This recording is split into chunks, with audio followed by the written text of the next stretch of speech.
King of Gods. By Fast Food Restaurant, Kabanata 1009. Labanan ng Lord Dynasties. Ang mga pinsala sa kaluluwa ni na Zhao Feng at Zhao Wang ay higit na gumaling pagkatapos ng 5 araw. Agad na lumabas si Zhao Feng sa pag-iisa at iniwan si Zhao Wang sa Misty Spatial World. Sa ngayon, kailangan ni Zhao Wang na gamitin ang bawat posibleng sandali upang madagdagan ang kanyang lakas. Ang unang pagkakasunod-sunod ng negosyo ay kailangan ni Zhao Wang na sumanib sa Eye of Death, kaya mas mainam kung linangin niya ang mga diskarte na nauugnay sa kamatayan. Ang 5 Elemental Wind Lightning Technique ay malinaw na hindi isang magandang pagpipilian. Hindi nagtagal ay nakahanap si Zhao Wang ng isang pamamaraan mula sa kanyang mga alaala, ang Yin Lightning Death Manual. Ito ay isang heaven-grade skill na nakita ni Zhao Feng sa bookroom ng Exiyang Palace. Ang Yin Lightning Death Manual ay batay sa kapangyarihan ng Yin Lightning at ang layunin ng kamatayan. Maaari nitong ganap na ilabas ang mga katangian ng Lightning Soul Body at ng Eye of Death. Ang pambihira ng kasanayang ito ay hindi mas mababa kaysa sa isang bagay na nilinang ng mga pangunahing disipulo ng 8 Big Families. Sinimulan ni Zhao Wang na linangin ang Yin Lightning Death Manual sa loob ng Misty Spatial World sa gabay ni Zhao Feng. Kasabay nito, matatanggap ni Zhao Feng ang lahat ng pangunawa at karanasan na nagmula kay Zhao Wang sa paglinang ng kasanayang ito. Kahit na walang ginawa si Zhao Feng, ang karanasan ay papasok sa kanyang isipan na parang siya mismo ang naglilinang nito. Master, matagal ka nang hinihintay ni Duke Nanfeng. Dumating si Bi Qingyu sa labas ng bulwagan ni Zhao Feng.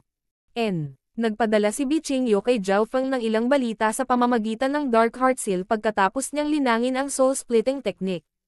Sa partikular, nakatanggap si Zhao Feng ng isang nakakagulat na balita mula sa kanya.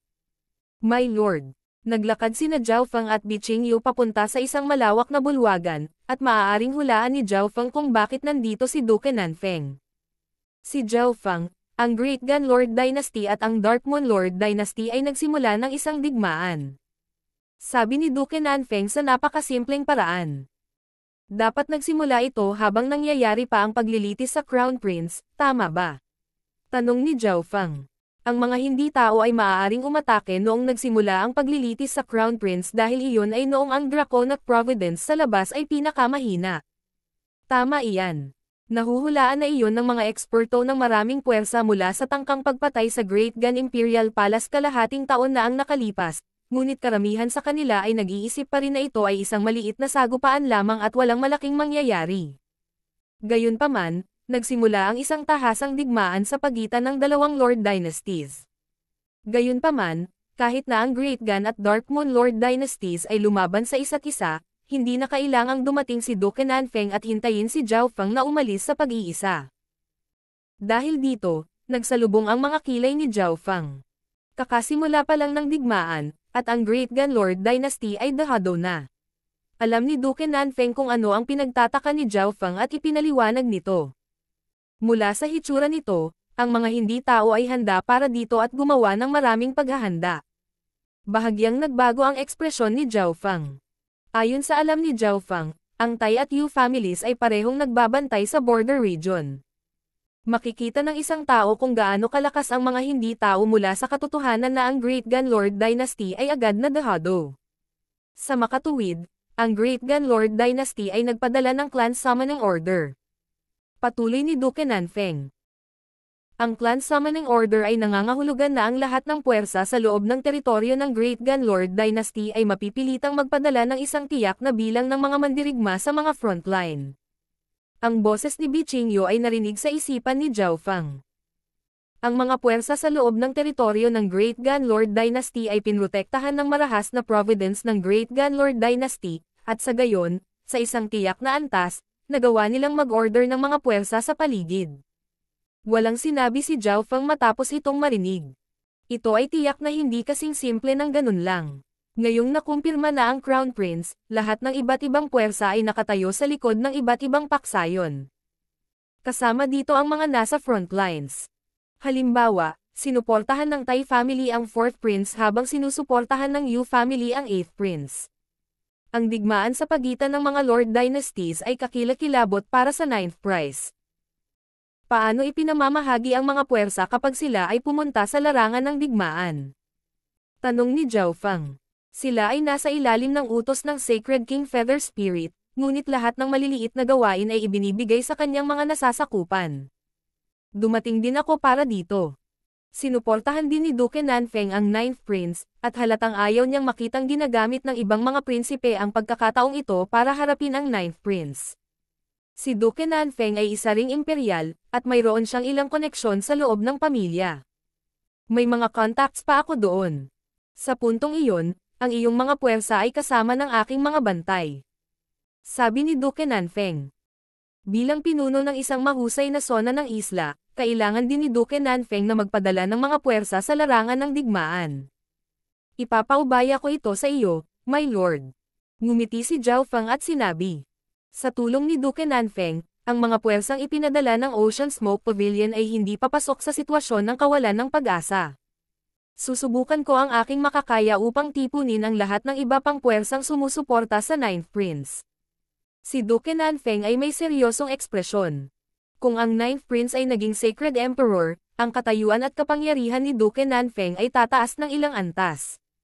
Siya ay magiging higit pa sa pinuno ng isang mahusay na sona ng isla.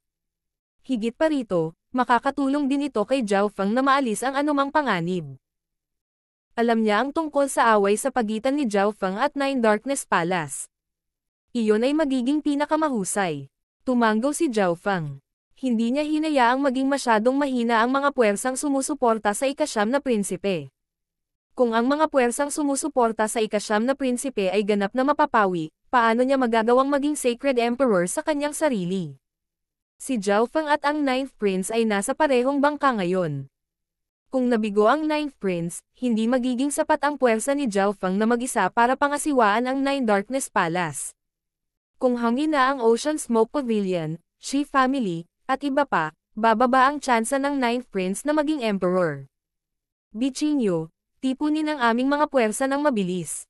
Utos ni Zhao Fang. Kung mas maaga nilang ginawa ang kanilang paghahanda, mas malaki ang bentahe nila. Mayroon bang mali sa Ninth Prince ngayon? Tanong ni Zhao Fang. Huwag kang mag-alala. Pagkatapos ng nangyari noong nakaraan, kahit langaw ay hindi na makakapasok sa Imperial Palace. Nakangiting sabi ni Duke Nanfeng. Sa kabilang banda, ang iyong puwersa ay lumalawak ng husto.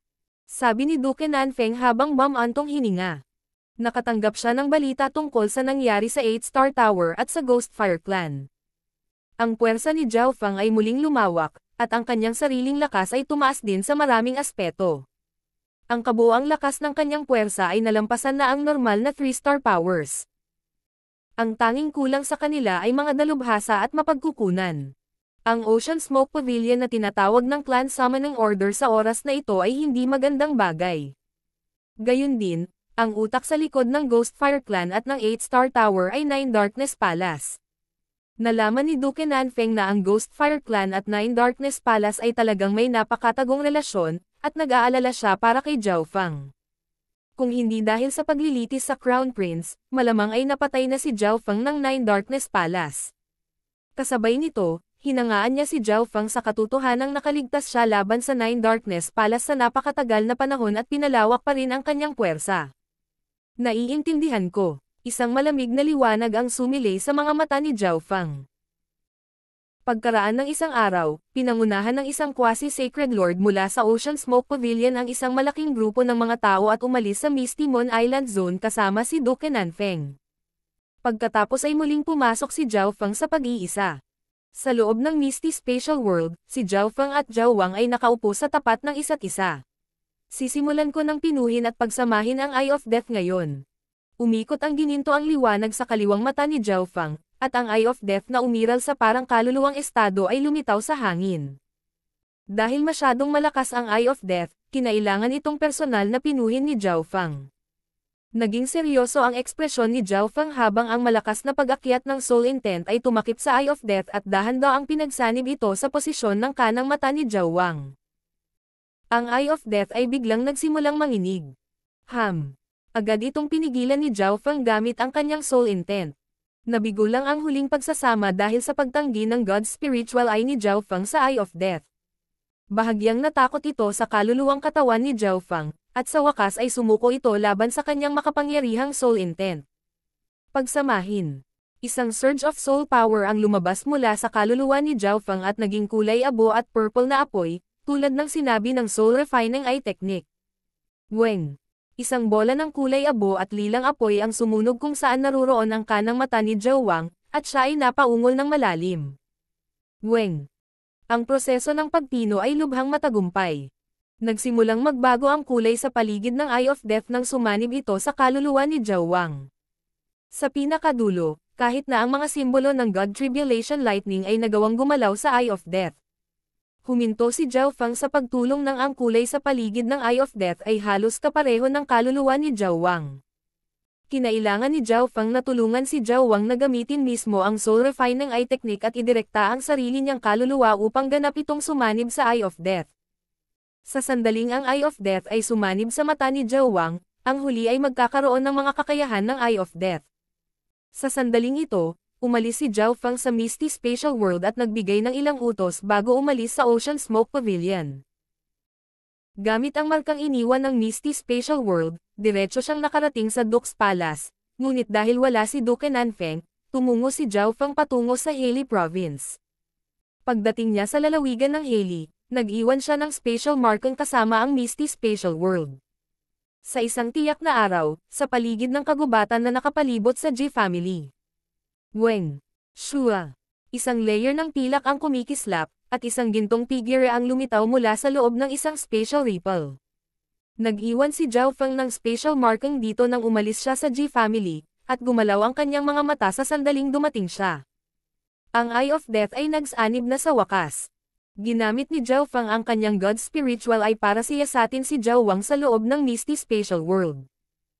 Ito ay talagang ganap na pinagsama. Ang bilis ng pagsasanib sa Eye of Death ay lumampas sa kanyang inaasahan, ngunit hindi pa magagamit ni Zhao Wang ang Eye of Death dahil ang kanyang soul intent ay nasa antas lamang ng Great Origin Core Realm habang ang Eye of Death ay nasa Quasi-Sacred Lord rank. Ang pagsusumikap na gumamit ng anumang pamamaraan gamit ito ay mauubos lamang ang lahat ng enerhiya sa kanyang kaluluwa. Ang layunin ni Zhao Wang ay kakapanganak lamang mula sa makapangyarihang Lightning Soul Body, ngunit magagawa nitong maabot ang antas ng isang Emperor, pagkatapos ay isang Quasi-Sacred Lord, at pagkatapos ay diretsyong habulin si Zhao Feng sa loob ng ilang taon. Gayunpaman, nakuha ni Zhao Wang ang ilan sa iba pang mga epekto na dala ng Eye of Death, tulad ng mga kakayahan sa paningin, ang aura ng kamatayan, ang death intent, at ilang iba pang mga pag-unawa, tulad ng natanggap ni Zhao Feng ang bilis ng reaksyon, half-transparency ability, at supervision noong una siyang sumanib sa God's Spiritual Eye. Bagamat ang lahat ng ito ay nagmula sa kaluluwa, nalalapat din ito sa kanyang pisikal na mga katangian. Sa Eye of Death, ang mga problema ni Zhao Wang tungkol sa mga Dao of Death ay nalutas, at ang bilis ng kanyang pag-unlad sa Yin Lightning Death Manual ay tataas.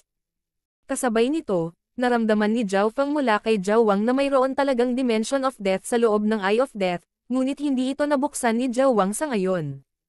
Naalala pa ni Zhao Feng kung paano pinatawag ng Emperor of Death ang tatlong Emperor-ranked Spirit of Hatred sa panahon ng Pursuit of Death sa 18 Corners Pirate Sacred Land. Isa ito sa mga kakayahan ng Dimension of Death. Paano kung pumunta ka sa mainland at sumali sa isang puwersa na naglilinang sa Dao of Ghosts? Halimbawa, isa sa mga subordinate na puwersa ng Nine Darkness Palace. Lumipat ang mga mata ni Zhao Feng habang nakangiti ito.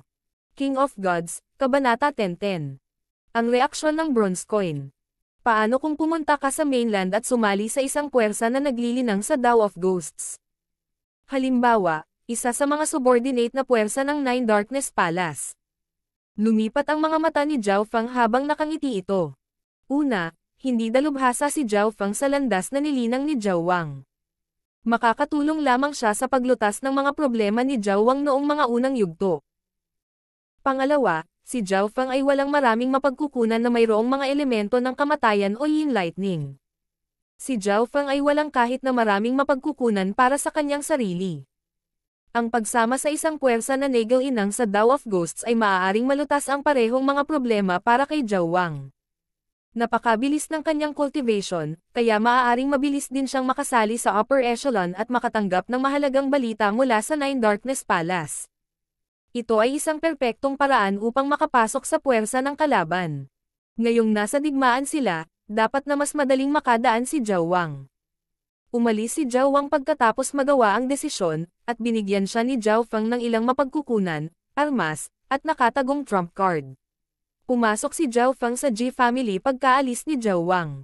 Agad na pumunta ang mga mula sa Ji family para batiin siya at imbitahan siya. Si Zhao Feng. Malamang, pumasok siya sa ika-9 na palapag ng Purple Star Tower. Paanong posible? Emperor pa lang siya. Walang nakakaalam. Siguro mayroon siyang isang uri ng lihim na kayamanan ng kaluluwa, ngunit maraming mga disipulo ng Ji family ang nakakita sa kanya na talunin si Ji Chengming sa isang galaw. Ang mga tingin ng mga mula sa Ji family ay naakit ni Zhao Feng. Ang mga sumunod kay Jilan sa Ocean Smoke Pavilion ay puno ng paghanga at paggalang nang makita nilang dumating si Zhao Feng. Isang boses ang narinig mula sa Sacred Lord Star Demon bago pa man siya makalapit. Zhao Feng, pasok ka. Ang disipulo na namuna kay Zhao Feng dito ay umalis ng kusa. Munting kaibigan Zhao, nasugatan ka ba? Tumingin ang Sacred Lord Star Demon kay Zhao Feng at naramdaman na may mali. Ang soul intent ni Zhao Feng ay mas mahina kaysa noong umalis siya. Ang mga disipulo ng Ji family na bumalik kanina ay nagulat ng lahat. Napakadali ng pakikitungo ni Zhao Feng sa dalawang Sacred Lord na iyon. Bakit siya masasaktan? Hindi ko ito itatago kay Senior, pagkaalis ko, nagawa kong linangin ang soul-splitting technique. Hindi ito itinago ni Zhao Feng mula sa Sacred Lord Star Demon. Pagkatapos ng lahat, nahulaan na ng Sacred Lord Star Demon na susubukan ni Zhao Feng na linangin ang soul-splitting technique. Nagtagumpay ka. Ipinakita ng Sacred Lord Star Demon ang isang natigilan at masayang ekspresyon. Marami na niyang sinuri ang pamamaraang ito ngunit wala pa ring kumpiyansa na magtagumpay. Ang orihinal na katawan ng isang Sacred Lord ay masasaktan kapag ginawa ang isang clone, kaya lohikal na ang soul intent ni Zhao Feng ay hihina pagkatapos gumawa ng clone. Kung nabigo si Zhao Feng, mas malala ang mga pinsalang natamo niya. Ito ang dahilan kung bakit napakasigurado ng Sacred Lord Star Demon na nagtagumpay si Zhao Feng. Tumanggo si Zhao Feng. Masaya rin siya na matagumpay niyang nalinang ang unang antas ng soul-splitting technique. Ang Sacred Lord Star Demon ay may nasasabik na ekspresyon at agad na lumapit kay Zhao Feng. Hayaan mo akong makita ang iyong clone. Hindi niya inaasahan na makakamit ni Zhao Feng ang mga kinakailangan at matagumpay na malinang ang soul-splitting technique pagkatapos makuha ang Soul Recovery Divine Technique ilang buwan lang ang nakalipas. Dahil ba ang swerte ni Zhao Feng ay lumalaban sa langit o dahil ba sa sobrang talino niya? Ang aking clone ay nasa ibang lugar ngayon. Nagpakita si Zhao Feng ng isang humihingi ng tawad ng ngiti. Nagkataon, pinapanto lang ni Zhao Feng si Zhao Wang sa mga panloob na rehiyon ng kontinente upang makahanap ng puwersa na nagal-inang sa daw ng mga ghosts. Nanghina ang ekspresyon ng Sacred Lord Star Demon bago bumalik sa normal. Gumawa ang Sacred Lords ng mga clone sa maraming gawain, kaya makatwiran na ang clone ni Zhao Feng ay nasa ibang lugar. Pagkatapos ay sinabi ni Zhao Feng ang ilan sa mga bagay tungkol sa Soul Clone kay Sacred Lord Star Demon. Pagkatapos matanggap ang impormasyong ito, maaaring matulungan siya ng Sacred Lord Star Demon na lumikha ng pangalawang antas. Ganun ba ka-effective? Labis na nagulat ang Sacred Lord Star Demon. Pagkatapos ng buod ni Zhao Feng, naunawaan niya ang kakayahan ng Soul Clone sa isang tiyak na antas. Kung hindi dahil sa katotohanang napakababa ng kanyang mga pagkakataong magtagumpay, tiyak na susubukan ito ng Sacred Lord Star Demon.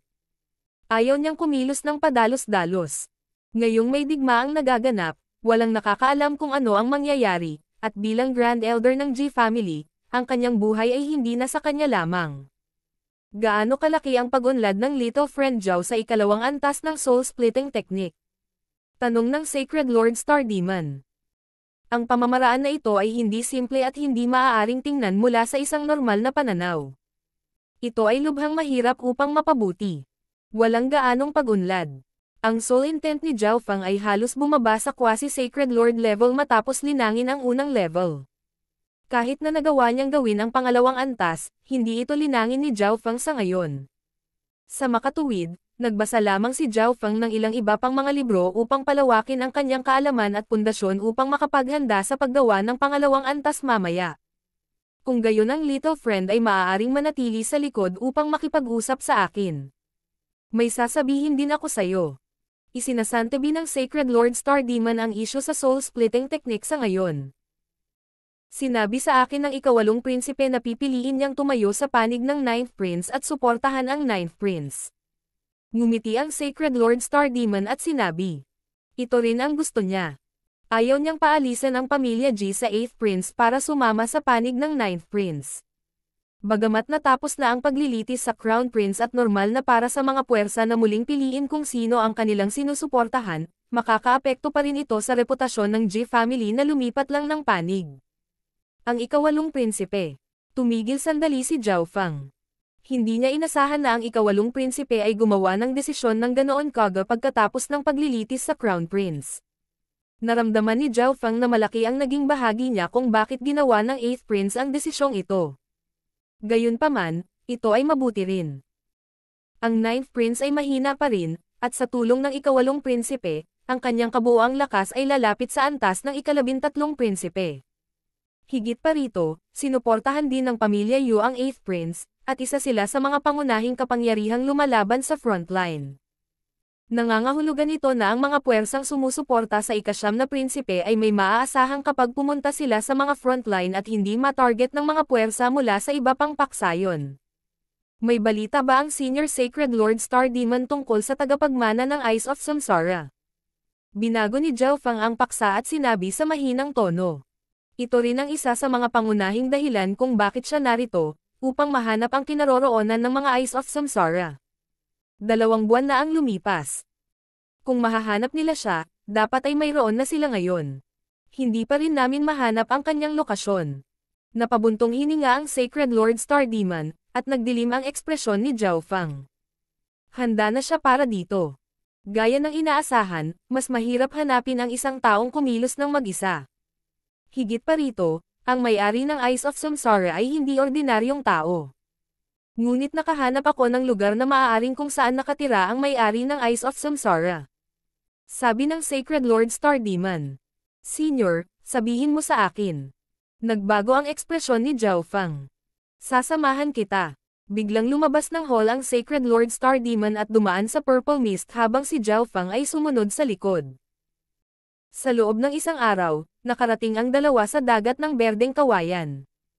Walang anumang bagay sa paligid maliban sa isang simpleng silid na kawayan, isang balon, isang entablado ng chin, isang chessboard, ilang mga upuang kawayan, at ilang iba pang mga bagay. Ang layunin dito ay talagang hindi simple. Maaaring biglang mahulog si Zhao Fang kung ano ang kakaiba sa lugar na ito pagdating niya. Bagamat kakaunti lamang ang mga normal na bagay sa paligid, nagbigay sila ng hindi maipaliwanag na aura. Ang taong dating nakatira dito ay dapat umalis hindi pa matagal na ang nakalipas. Sabi ng Sacred Lord Star Demon. Kung kanina pa sila pumunta dito baka may nahanap sila. Bumaba si Zhao Fang mula sa langit at naglakad papunta sa bamboo room. Ang layout sa loob ng silid na kawayan ay napakasimple. Malinis at maayos at kaunti lang ang mga kailangan. Napakalinis. Sabi ng Sacred Lord Star Demon. Kung gusto ng may-ari ng Eyes of Samsara na itago ang kanyang mga landas, halatang walang may iwan. Kung ang Sacred Lord Star Demon ang kahalili niya, sisirain niya ang lahat dito. Hindi alam ni Zhao Fang kung bakit, ngunit nang pumasok siya sa silid ng kawayan, naramdaman niya ang isang malinis at eleganteng amoy na nakapalibot sa kanya, na bahagyang nakaapekto sa kanyang emosyon. Ginamit ni Zhao Fang ang kanyang God Spiritual Eye para siyasatin ang bawat item sa loob ng kwarto ngunit wala siyang nakita. Sa hitsura nito, ang may-ari ng Eyes of Samsara ay isang tiwala at maingat na tao. Maingat niyang inayos ang lugar na ito at walang iniwang bakas. Kahit ang God Spiritual Eye ni Zhao Fang ay walang mahanap. Pumasok si Zhao Fang sa harap ng pintuan at lumabas sa likuran. Chin. Tumingin si Zhao Fang sa isang chin na may 7 berdeng cord sa gilid. Ang imahe ng isang matikas na babae na may bahagyang paninisi na ekspresyon ay biglang lumitaw sa kanyang isipan. Meow meow. Ang maliit na pas ang magnanakaw ay tumalon mula sa Misty Spatial World. Sa loob ng mga paa nito ay isang tansong barya. Ang bronze coin na ito ay hindi ang ginamit ng maliit na pas ang magnanakaw para sa panghuhula. Sa halip, ito ang ibinigay ni Liu Qingxan kay Zhao Fang sa huling palapag ng Fanlun Ancient Sound Palace. Sa sandaling ito, Ang tansong barya ay kumikinang na may mahinang puting liwanag, na para bang ito ay malapit ng mapatay anumang sandali. Si Zhao Feng ay ganap na natigilan. Ang bronze coin na ito ay palaging nasa Misty Spatial World. Bakit ito magbibigay ng ilaw ng walang dahilan? Hinawakan ni Zhao Feng ang barya sa kanyang kamay at naramdaman ang pagtawag sa loob nito. Itong Qin. Lumapit si Zhao Feng sa berdeng Qin at bahagyang hinaplos ito. Sa kasamaang palad, hindi niya alam kung paano i-play ito, kaya maaari lamang niyang ilabas ang ilang mga random na tunog. Ilang bronze na barya ang biglang lumitaw sa mga paa ng maliit na magnanakaw na pusa, at itinapon ito sa hangin na may kaunting kalabog. Ano ang ibig sabihin ng lahat ng ito? Ipinikit ni Zhao Feng ang kanyang mga mata.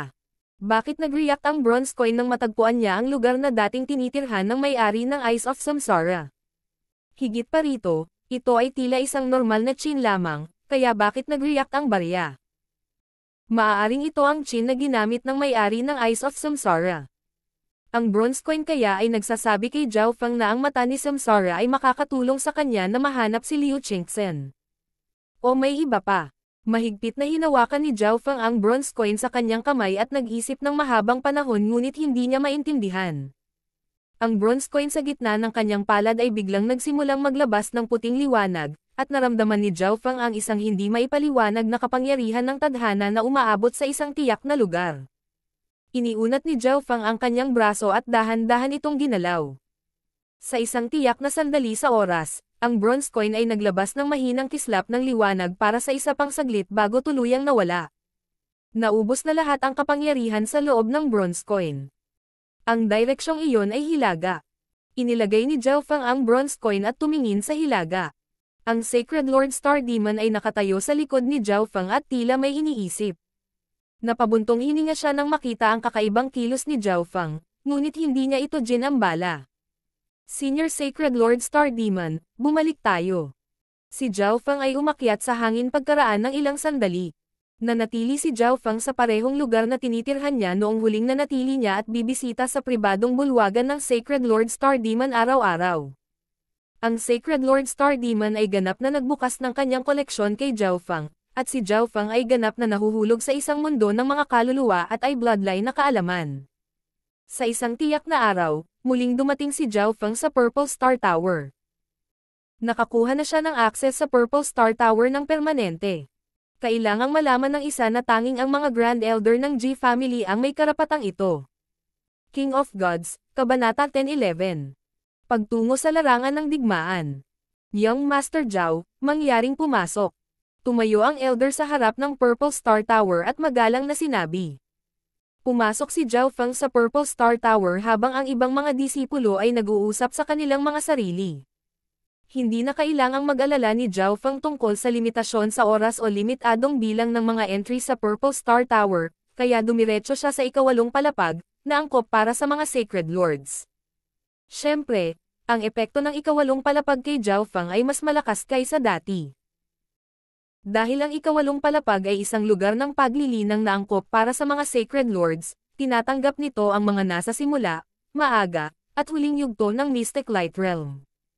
Ngayong nahati na ang kaluluwa ni Zhao Feng, ang kanyang soul intent ay bumagsak sa pinakailalim na antas ng Mystic Light Realm, habang ang kapangyarihan ng Purple Mist sa ikawalong palapag ay karaniwang mas angkop para sa isang tao kahit sa mga unang yugto ng Mystic Light Realm.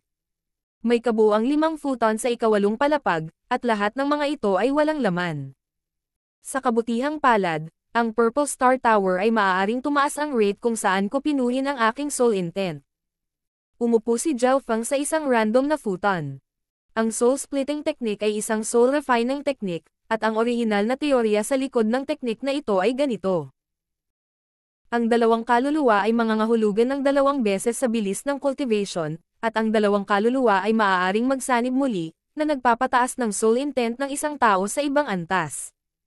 Gayunpaman, dahil ang kaluluwa na pinaghiwalay ni Zhao Feng ay sumanib sa Eye of Death, hindi na ito makakapagsama pabalik sa kaluluwa ni Zhao Feng. Habang ang orihinal na batayan ng soul splitting technique ay upang pinuhin ang kaluluwa, sa mga kamay ni Zhao Feng, ito ay naging isang lihim na clone skill. Ipinakalat ni Zhao Feng ang 10,000 Divine Thoughts technique, na nalinang niya ng husto, at nagsimulang mag-multitask. 20% na lang ng God Tribulation Lightning sa Demigod Head ang natira. Dahil nahati niya ang kanyang kaluluwa, nahati rin ang isang bahagi ng mga simbolo ng God Tribulation Lightning. Ang God Tribulation Lightning ay isa sa pinakamalakas na hakbang ng pagpatay ni Zhao Fang. Ngayong hangina na ito, nagkaroon ito ng malaking epekto kay Zhao Fang. Hinati ni Zhao Fang ang kanyang mga iniisip sa sukat ng kanyang kaliwang mata at nagsimulang idirekta ang God Tribulation Lightning sa kanyang kaluluwa. Kasabay nito, kaunti na lang ang natitira kay Zhao Fang, at dahil ang mga ito ay naimbak ng napakatagal, ang kapangyarihan ng sinaunang kidlat sa loob nito ay nawala. Nang walang sinabi pa, ipinalibot ni Zhao Fang ang kanyang layunin at pinagsama ang kapangyarihan ng sinaunang kidlat sa kanyang Lightning Soul Body. Mabagal na lumipas ang oras, at kalaunan ay tumagal ng 10 oras si Zhao Fang sa ikawalong palapag bago tumayo at umalis. Pagkatapos bumalik sa kanyang tirahan, nagpahinga sandali si Zhao Fang bago pumasok sa Ancient Dream Realm. Kung gusto kong bumuo ng Little World ng mga ilusyon, kung gayon mas makabubuting makapasok sa Ancient Dream Realm. Natikman ni Zhao Fang ang tamis ng Little World of Wind Lightning. Kahit na wala siyang kalamangan dahil ang Imperial Tombs ay isang sinaunang dimensyon din, ang Little World of Wind Lightning ni Zhao Fang ay mas malakas kaysa sa normal na Little Worlds. Sa makatuwid, ito ay pinakamahusay na kung ang Little World of Illusions ay nasa parehong antas ng Little World of Wind Lightning. Noong huling naglilinang si Zhao Fang, sinuri niya kung paano mabubuo ang munting mundo ng mga ilusyon, at ngayon ay magagawa na niya ito sa wakas. Ang ubod ng Little World of Illusions ay ikaw. Isang kumikinang na puting kristal na perlas ang lumitaw sa kamay ni Zhao Fang. Tila naglalaman ito ng infinity, at nagradiated ito ng isang kaakit-akit na kapangyarihan. Nakuha ni Zhao Fang itong God Crystal sa Black Wind Canyon Forbidden Ground. Ang enerhiyang nasa loob nito ay bahagyang naubos, ngunit kahit na 50% na lamang ng enerhiya nito ang natitira, ito ay isang kayamanan pa rin para kay Zhao Fang. Ang God Crystals ay isang bagay na tanging mga tunay na Diyos lamang ang maaaring lumikha. Ho! Weng! Isang lilang ambon ang lumitaw sa paligid ni Zhao Fang sa loob ng Ancient Dream Realm. Mayroong iba't ibang mga istruktura sa loob nito, tulad ng isang palasyo, isang kastilyo, isang fountain, at higit pa. Sa itaas ng Maze Palace, may mga maitim na ulap at umuugong na kidlat. Ang Little World of Illusions ni Zhao Fang ay magiging sobrang kondensado sa labas ng mundo, ngunit ito ay transparent sa Ancient Dream Realm. Weng! Maingat munang inilagay ni Zhao Fang ang God Crystal sa loob nito, pagkatapos ay pumili siya ng maitim na inkstone na nagbigay ng nakamamanghang dami ng mental energy mula sa iba pang mga kayamanan na nakuha niya sa Black Wind Canyon Forbidden Ground. Hindi alam ni Zhao Fang kung ano ang batong ito, ngunit naramdaman niya na walang mali dito. Inilagay ni Zhao Fang ang itim na inkstone na ito sa tabi ng God Crystal. Hindi niya alam ang mga pangalan ng marami sa mga kayamanan na nakuha niya sa Black Wind Canyon Forbidden Ground, ngunit hindi naglakas loob si Zhao Fang na ilabas ang mga ito sa harap ng sinuman at malaman ang halaga nito, kaya maaari lang niyang iwan ang mga ito. Doon sa ngayon. Tulad nito, si Zhao Fang ay patuloy na pabalik-balik sa pribadong bulwagan ng Sacred Lord Star Demon at sa Purple Star Tower. Ang lakas at kaalaman ng kaluluwa ni Zhao Fang ay parehong nagsimulang tumaas, at ang paglikha ng kanyang Little World of Wind Lightning ay umuunlad din. Makalipas ang mahigit isang buwan, nilinang ni Zhao Fang ang Soul Recovery Divine Technique sa pinakamataas na ikawalong antas, ngunit hindi pa natatapos ang structure ng kanyang Little World of Illusions. Ang paglikha ng isang Little World ay isang napakakomplikadong proseso. Si Zhao Fang ay gumugol ng 1 taon at kalahati upang likhain ang kanyang Little World of Wind Lightning. Tinansya ni Zhao Fang na kakailanganin niya ng kahit 1 taon pa para likhain ang kanyang Little World of Illusions. Biglang gumalaw ang kamalayan ni Zhao Fang. Mahusay. Si Zhao Wang ay nakapasok sa Darkness Ghost Clan. Bagamat magkahiwalay ang Zhao Fang at Zhao Wang, maaari pa rin silang makipag-ugnayan sa isa't isa. Maaari pang ang magpadala si Zhao Wang ng ilang larawan kay Zhao Fang. Ang isang clone ng kaluluwa ay mas mahusay kaysa sa isang alipin ng Dark Heart Seal sa lahat ng aspeto. Sa sandaling ito, si Zhao Wang ay naging isang panloob na disipulo ng Darkness Ghost Clan sa pamamagitan ng pag-asa sa kanyang nakakagulat na talento. Ang Darkness Ghost Clan ay isang mahalagang 3-star subordinate force ng Nine Darkness Palace. Ang kanilang mga pagsusulit para sa pagkuha ng mga bagong disipulo ay sobrang minadali, kaya't hindi nagtaas ng anumang hinala si Zhao Wang. Gayunpaman, ang mga batas ng angkan ay lubhang malupit at malamig ang dugo. Ipinikit ng angkan ang isang mata at nanatiling bukas ang isa pa. Kahit ano ay magagawa hanggat walang napatay. Young Master Zhao, gustong pumasok ni Jilan. Sa araw na ito, tumunog ang boses ni Jilan mula sa labas ng tirahan ni Zhao Fang. Itinulak ni Zhao Fang ang pinto. Young Master Zhao, ang iyong sulat. Iniabot ni Jilan ang isang sulat na may komplikadong ekspresyon bago umatras. Si Zhao Fang ay Grand Elder na ngayon ng isang normal na 3-star power at ang pinakamahalagang tao na sumusuporta sa kasalukuyang Crown Prince. Siya ay isang tao na nakaupo sa parehong antas ng Sacred Lord Star Demon ng Ji family. Hindi niya akalain na si Zhao Fang, na hindi man isang hari noong una silang magkita, ay mabilis na umabot sa antas na ito. Masasabi lamang ni Jilan sa kanyang sarili na magsikap pa. Matapos makipag-ugnayan kay Zhao Fang, napagtanto niya na hindi siya nagpahuli. Kahit na naabot na niya ang ganoong kataas na antas at mas malakas kaysa sa mga nasa parehong antas ng paglilinang, naigalinang pa rin siya araw at gabi. Binuksan ni Zhao Fang ang sulat. Sa loob nito ay may puting papel. Agad na inilagay ni Zhao Fang ang kanyang soul consciousness dito, at isang surge of information ang lumitaw sa kanyang isipan. Impormasyon mula kay Old Ying. Natigilan si Zhao Fang. Ang labanan sa pagitan ng mga Lord Dynasties ay tumatagal sa loob ng 10 buwan, at habang ang Great Gan Lord Dynasty ay ipinatawag ang mga angkan upang ipaglaban sila, iyon ay nagpabago lamang sa sitwasyon. Sa ganitong sitwasyon, ang Crown Prince ay ipinadala sa larangan ng digmaan ng Sacred Emperor at Empress. Ito ay para mapataas ng Crown Prince ang moral ng frontline pati na rin sanayin ang mga strategic na kakayahan at katalinuhan ng Crown Prince. Hihihi. Paumanhin. Hindi napigilan ni Zhao Fang ang pagkutsa. Kung nanatili ang 9th Prince sa Imperial Palace, siya ay ganap na ligtas. Ang pagkakataon na siya ay maging Sacred Emperor ay napakataas. Gayunpaman, kung siya ay ipapadala sa frontlines, maaaring mangyari ang mga aksidente. Ito ay dapat na binalak ng iba pang mga prinsipe at inulit sa Sacred Emperor. Mababa ang tono ni Zhao Fang. Matapos may padala ang 9th Prince sa larangan ng digmaan, hiniling ng iba pang mga prinsipe na pumunta sa harapan upang maprotektahan nila ang kanilang bansa. Kung ang ika-9 na prinsipe ay ang isa lamang sa harap na linya, maaaring siya ay medyo ligtas, ngunit ngayon na ang iba pang mga prinsipe ay pupunta na rin sa mga linya sa harap, ang digmaang ito ay hindi na lamang sa pagitan ng dalawang Lord Dynasty. Isa rin itong panloob na labanan sa loob ng Great Gan Lord Dynasty. Ang dahilan kung bakit ipinadala ni Old Ying ang liham na ito kay Zhao Fang ay dahil gusto niyang tulungan ni Zhao Fang ang 9th Prince. Kailangan ko ring sanayin ang sarili ko sa labanan. Ang sulat sa mga kamay ni Zhao Fang ay naging abo.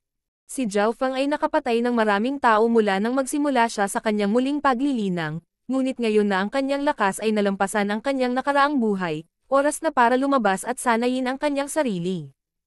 Higit pa rito, narinig ni Zhao Fang na may mga battle point na maaaring ipagpalat para sa mga armas, espiritual na table task, o kayamanan. Sa araw na ito, dumating si Zhao Fang sa tirahan ng Sacred Lord Star Demon. May nangyari bang ganyan? Ang Sacred Lord Star Demon ay may malungkot na ekspresyon. Malinaw na masama ito para sa 9th Prince. Kung pupunta si Brother Zhao sa frontline, mangyaring magsama ng ilang disipulo ng Ji family. Hiling ng Sacred Lord Star Demon. Karamihan sa mga puwersa ay natakot na hayaan ang kanilang walang katulad na mga henyo na pumunta sa larangan ng digmaan maliban kung sila ay katulad ni Xuan Yuan Wen o Yu Tianhao, na may walang katulad na lakas sa labanan.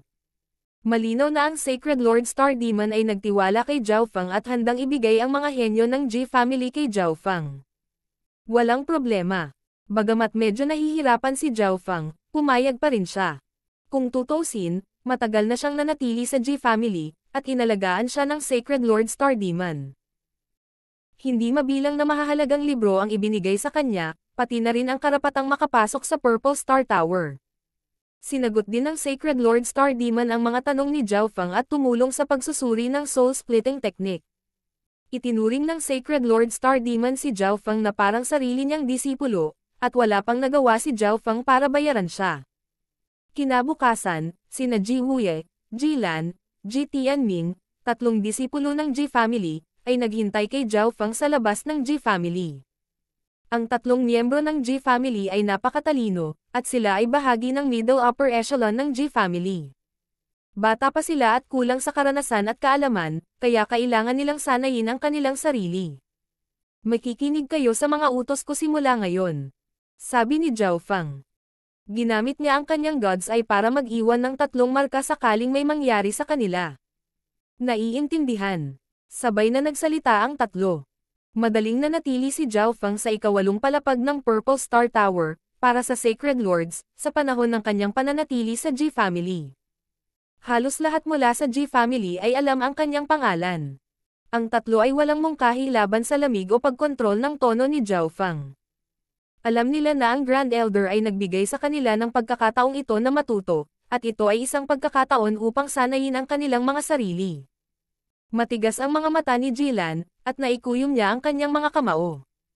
Si Zhao Feng ang naging layunin niya, at ito ang perpektong pagkakataon para makahabol. Tara na. Inilabas ni Zhao Feng ang nagninangas na kalisya na matagal na niyang hindi ginagamit. Kahit na ang nag-aapoy na Karo ay hindi mas mabilis kaysa sa kanila, ito ay mas maginhawa. Ang nag-aapoy na karwahe ay maaaring ganap na magkasya sa kanilang lahat, at ito ay magiging isang mahabang paglalakbay. Ang tatlong miyembro ng Ji family ay humalili sa pagkontrol sa nag-aalab na kalisya, at lahat ng hindi kumokontrol sa karwahe ay ginamit ang mahabang panahon na ito upang linangin o magpahinga. Ang ating destinasyon. Ang Hilaga. King of Gods, Kabanata 10:12. Pamilyar na tao. Sa isang tiyak na araw, isang pitong kulay na liwanag ang kumislap. Senior Zhao, nililinang ko ang Chaos Yuan Purple Eye Technique, at hindi ko maintindihan ang bahaging ito. Si Ji Tianming, na pinakabata sa grupo, ay magalang na humingi ng tulong kay Zhao Feng. Si Ji Tianming ay iba kay Ji Wuya at Jilan.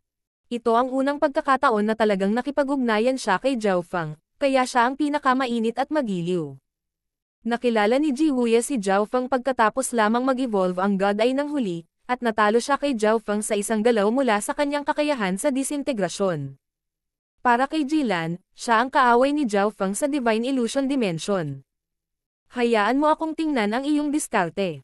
Hindi pa talaga nilinang ni Zhao Feng ang teknik na binabanggit ni Ji Tianming, ngunit sa nakalipas na ilang buwan, nanatili siya sa Ji family at natuto ng ilang kaalaman tungkol sa mga teknik ng Ji family.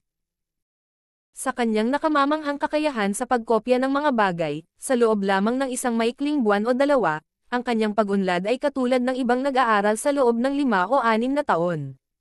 Higit pa rito, ang mga aklat na binasa ni Zhao Feng ay napakalalim, at mayroon din siyang Sacred Lord Star Demon na tumulong sa kanya, kaya si Zhao Feng ay may tuturing na iskolar sa mga tuntunin ng Soul at Eye Bloodline Techniques. Marahil ito ay dahil sa kung paano mo nilinang ang Purple Star Eyes. Sinuri ni Zhao Feng ang mababang antas ng kasanayang ito at nahanap niya kung saan ang problema. Bukod sa pagsagot sa mga tanong ng tatlong disipulo ng Ji family, si Zhao Feng ay papasok sa isang estado ng pag-iisa. Maraming mga kayamanan ang lumitaw kay Zhao Feng sa Misty Spatial World. Si Zhao Feng ay bumili ng maraming mapagkukunan sa loob ng Heaven's Legacy City, at sapat na ang mga ito para maabot niya ang Mystic Light Realm. Sinimulan ni Zhao Feng na iikot ang kanyang 5 Elemental Wind Lightning Technique at sumipsip ng enerhiya ng hangin, kidlat, at apoy. Bahagi ng kanyang kamalayan sa loob ng sukat ng kanyang kaliwang mata ang nagdirekta ng kapangyarihan ng God Tribulation Lightning sa kanyang Lightning Soul Body. Ang kapangyarihan ng God Tribulation Lightning sa loob ng Demigod Head ay patuloy na bumababa. Paminsan-minsan ay papasok din si Zhao Feng sa Ancient Dream Realm para magtrabaho sa kanyang Little World of Illusions. Ang lumilipad na karwahe ay dumating sa harap ng isang spiritual palace. Inihayag ni Zhao Feng ang kanyang pagkakakilanlan at ibinigay ang ilang Primal Crystal Stones para gamitin ang teleportation array at pumunta sa susunod na lungsod. Senior Zhao, ang susunod na hintuan ay ang Chen Province. Kilala ito sa mga mechanism masters at panday nito. Sabi ni Ji Tianming kay Zhao Feng. Naunawaan ni Zhao Feng ang nais niyang sabihin. Bagamat maginhawa ang lumilipad na Karo ni Zhao Feng, ito ay medyo mabagal, at maaari nilang hilingin sa ilang mga panday na dagdagan ang mga katangian nito. Magandang ideya iyon. Sang-ayon ni Zhao Feng sa mungkahi ni Ji Tianming. Ang nag-aapoy na lumilipad na karwahe ay hindi gaanong kapaki-pakinabang kay Zhao Feng tulad ng dati, higit sa lahat dahil sa bilis nito. Ito ay isang mahabang paglalakbay mula sa katimugang rehiyon ng kontinente hanggang sa hilagang rehiyon. Walang nakakaalam kung gaano katagal kung kailangan nilang gamitin ang nagliliyab na lumilipad na karwahe upang lumipad sa lahat ng paraan, na may bilis lamang ng isang Pictier King. Makalipas ang ilang dosenang araw, ang lumilipad na nagninangas na carro ay pumasok sa mga hangganan ng lalawigan ng Chen. Malapit na tayo sa Spiritual Palace. Sabi ni Ji Tianming, na kasalukuyang kumokontrol sa nagliliyab na lumilipad na karwahe. Ang iba, na nasa cultivation, ay nagmulat ng kanilang mga mata. Ang Great Ganlord Dynasty ay mayroong 18 lalawigan, at bawat lalawigan ay may maraming lungsod. Ang mga pinaka-populated na lugar sa mga lungsod ay malalaking spiritual palaces. Makakakita ang isang tao ng maraming eksperto at lumilipad na mga espiritual na alagang hayop sa paligid ng spiritual palaces. Mayroong kahit na lumilipad na mga bagay tulad ng kalisya ni Zhao Feng. So, isang itim na figure ang kumislap ng lumilipad na nagninangas na karwahe ni Zhao Feng, at 2 figure ang sumunod na malapit sa likuran. Emperor Ghost Scales, tingnan natin kung saan ka matatakbuhan. Sumuko ka na lang. Isang puting figure at isang itim na figure ang humahabol mula sa likuran. Pareho silang Emperor, at ang aura na ipinalabas ng itim na figure ay nagpalipat-lipat sa mga kalapit na tao. Sanay na ang lahat sa ganito. Walang pakikipaglaban ang pinapayagan sa loob ng Spiritual Palace, kaya mayroong lahat ng uri ng mga tao, kabilang ang mga nakagawa ng maraming krimen at ang mga nakatakas sa paghuli o pagkakulong. Hindi ito inilagay ni Zhao Feng sa kanyang mga mata, ngunit ang mga salitang binigkas ng nasa katanghaliang gulang na nakasuot ng puti ay naalarma sa kanya. Bahagyang nagbago ang mga mata ni Zhao Feng habang tinitingnan niya ang kanyang spiritual sense. Tumigil ka, biglang tumunog ang boses ni Zhao Feng. Weng. Isang malakas na layunin ang bumaba sa langit at lupa at tinakpan ang 3 figure. Agad na bumagal ang takbo ng 3, at ang Emperor Ghost Scale sa pinakaharap ay parang pumasok siya sa isang latian. Sino ka? Bakit mo ginagambala ang mga isyo ng Divine Official Gate? Ang Emperor in Black ay may malungkot na ekspresyon habang nakatingin kay Zhao Feng. Sigurado siya na hindi pa niya nakilala si Zhao Feng. Sa hitsura nito, ang lakas ni Zhao Feng ay nasa pinakamataas na antas ng Emperor, nakatumbas ng kanyang sarili. Ano ang nangyayari? Si Emperor Ghost Scales, na mukhang gulong-gulo, ay tumingin sa gininto ang buhok na kabataan na biglang hamarang sa kanila.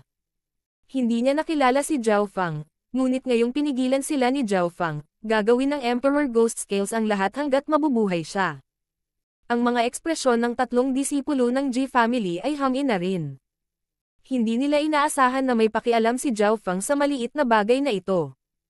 Pakawalan mo siya, sabi ni Zhao Feng. Hindi niya inaasahan na may makikita siyang taga-Kang Ocean dito. Ang Emperor Ghost Scales ay ang parehong King Ghost Scales mula sa 18 Corners Pirate Sacred Land. Noong si Zhao Feng ay tinutugis ng Emperor of Death at nagpunta sa 18 Corners Pirate Sacred Land para sa tulong, tinulungan siya ni King Ghost Scales, ng Cold Moon Emperor, at ng Giant Shark King na harangan ang Emperor of Death.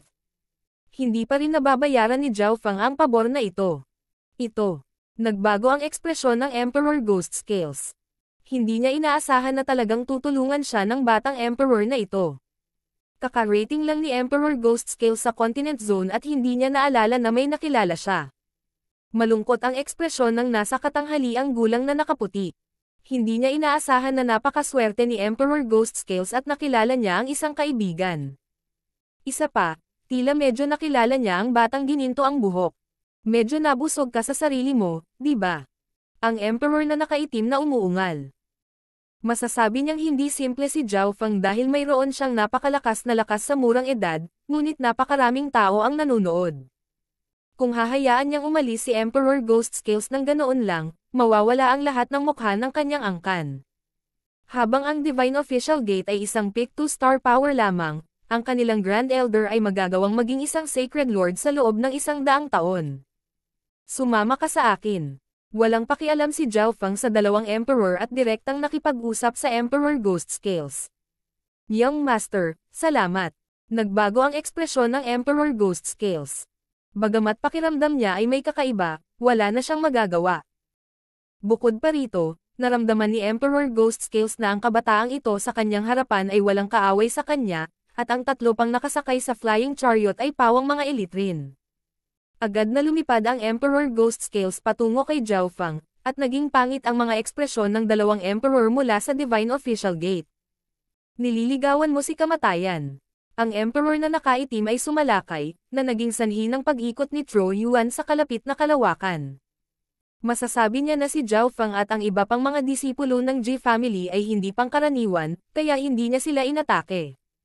Sa halip, sinuntok niya ang Emperor Ghost Scales. Agad na nagdilim ang kalangitan habang kumukurap ang mga itim na sinag ng liwanag sa paligid ng kamao ng Emperor na nakasuot ng itim na damit. Ang lakas ng loob mong hindi makinig sa babala ko. Naging malamig ang ekspresyon ni Zhao Fang nang magpakawala siya ng surge ng soul intent at bumuo ng dark purple crystalline spike na tumama sa isipan ng itim na damit na Emperor, at ang mga simbolo ng God Tribulation Lightning sa spike ay kumikislap. Arg! Isang sigaw ang umalangaw-ngaw sa soul dimension, at naramdaman ng mga kalapit na eksperto ang aura ng isang Emperor na pinapatay. Nahulog ang katawan ng Emperor na nakasuot ng itim na damit. Huminga ng malamig ang mga malapit na nanonood na eksperto. Ang Emperor na nakasuot ng puting damit ay nakaramdam ng lamig na kumakalat mula sa ilalim ng kanyang mga paa sa kanyang katawan, at siya ay sininok. Ang nakaitim na damit na Emperor ay agad na pinatay ni Zhao Fang ng ganoon lang. Nanginginig si Emperor Ghost Scales habang nakatingin kay Zhao Fang, at naramdaman niyang medyo nakakatakot ang kabataang ito. Gayunpaman, bigla niyang naisip ang isa pang kabataan na katulad nitong batang gininto ang buhok. Sabihin sa pinuno ng Divine Official Gate na humingi ng tawad sa akin sa loob ng 10 araw. Malamig ang tono ni Zhao Fang habang nakatingin sa Emperor na nakaputi. Kung alam ng mga Emperor na ito kung ano ang mabuti para sa kanila, hahayaan na ito ni Zhao Fang. Hindi siya naglagay ng kaunting peak to star power sa kanyang mga mata. Isa sa mga pangunahing dahilan kung bakit niya pinatay ang taong iyon ay dahil masasabi ni Zhao Fang na ang Emperor Ghost Scales ay may matinding pinsala, at marami sa kanila ang naiwan noon pa man. Masasabi niyang matagal nang hinabol si Emperor Ghost Scales, kaya ginawa niya ito para hayaang makahinga si King Ghost Scales.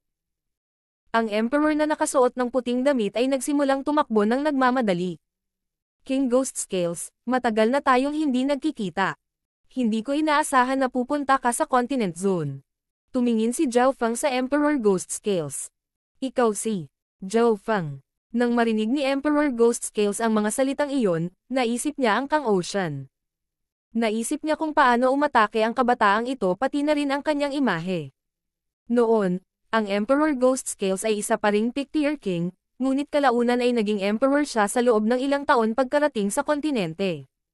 Sinundan ni Emperor Ghost Scales si Zhao Fang at pumasok sa Spiritual Palace. Ji Wuya, ipauubaya ko sa iyo ang gawain ng pag-upgrade ng lumilipad na nagninangas na kalisya. Ibinigay ni Zhao Fang ang gawaing ito kay Ji Wuya, na siyang pinakamature at matalino sa kanilang tatlo. Ang pag-upgrade sa lumilipad na naglalagablab na kalisya ay malamang na mangangailangan ng ilang oras, kaya't ang tatlo mula sa Ji family ay umalis at pumasok sa Spiritual Palace upang bumili ng anumang kailangan nila. Zhao Fang, salamat. Ang Emperor Ghost Scales ay may masayang ekspresyon at nagpahayag ng kanyang pasasalamat kay Zhao Fang. Bakit kanila hinabol? Tanong ni Zhao Fang. Nakita ko ang libingan ng isang Sacred Lord nang hindi sinasadya pagdating ko sa kontinente. Napabuntong hininga si Emperor Ghost Scales nang magsimula siyang magkwento. Sa katotohanan, maraming iba pang mga kapitan ng pirata ang dumating kasama ang Emperor Ghost Scales. Natagpuan nila ang libingan ng isang Sacred Lord nang hindi sinasadya, at habang nakikipaglaban sila para sa mana, napatay nila ang isang disipulo ng Divine Official Gate. Ang King Ghost Scales at ang Divine Official Gate ay parehong nakakuha ng ilang bagay mula sa mana, at ang Divine Official Gate ay humabol kay Emperor Ghost Scales at kasama hanggang sa Emperor Ghost Scales na lang ang natira. Ang Divine Official Gate ito. Naging malungkot ang ekspresyon ni Zhao Fang. Noong una ay naisip niya na ang Emperor Ghost Scales ay maaaring may nagawang mali at dinala ito sa kanyang sarili, ngunit nagpasya pa rin siyang tulungan muna ang Emperor Ghost Scales dahil may utang siyang pabor sa huli. Zhao Fang, hindi ako makapaniwala na marami ka nang nagawa sa kontinente. Ang Emperor Ghost Scales ay nagpakita ng isang masayang ekspresyon habang ang pagkamangha at paghanga ay sumilay sa kanyang mga mata. Narinig na niya ang tungkol sa mga himala ng isang Jiaofeng sa paglilitis sa Crown Prince, ngunit naisip niya na ito ay isang taong may parehong pangalan. Gaya ng inaasahan, kahit saan man pumunta si Jiaofeng, hindi niya naitago ang kanyang talento.